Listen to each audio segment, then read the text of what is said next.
જય શ્રી કૃષ્ણ, જય સ્વામિનારાયણ ફ્રેન્ડ્સ. આજના ન્યૂ બ્લોગમાં તમારું હાર્દિક સ્વાગત છે ફ્રેન્ડ્સ. આજે આપણે કિચન અપડેટ જોઈ લઈએ. આજે સાંજથી આપણે બ્લોગ શરૂ કર્યો છે તો પૂછી લઈએ કે આજે આપણે શું જમવાનું બનાવવાનું છે.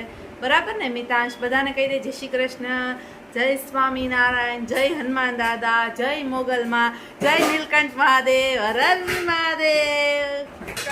કિચન અપડેટ સાંજના શું બનાવવાનું છે? આજે જો સ્પેશિયલ મેનુ છે અને એ છે ખુશ્બુનું ફેવરિટ.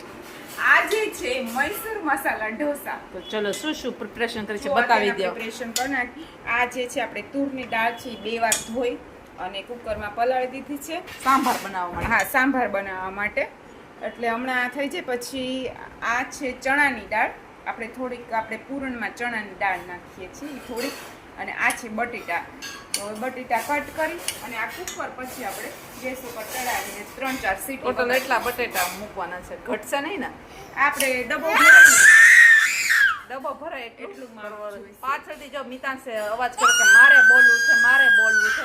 એ તું બોલી લે ભાઈ, તુંય બોલી લે. બરાબર. સાઉથ ઇન્ડિયનના ઢોસા છે તો સૌથી પહેલાં આ સરસ મજાનો સાંભાર બનાવ્યો છે.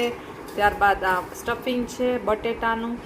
આની રેસીપી મેં આપેલી છે યુટ્યુબ શોર્ટ્સમાં, મારા ઇન્સ્ટાગ્રામમાં, ફેસબુકમાં. આની ચટણી બનાવી છે, આની પણ મેં રેસીપી આપેલી જ છે ફ્રેન્ડ્સ. જો આપણે ડીશ લઈ લીધી, સાંભાર લઈ લીધો, બટેટાનું સ્ટફિંગ લઈ લીધું, ચટણી લીધી અને રવાના ઢોસા બનાવ્યા છે. આ તમે જોઈ શકો છો. તો ફ્રેન્ડ્સ જમવામાં એટલું છે.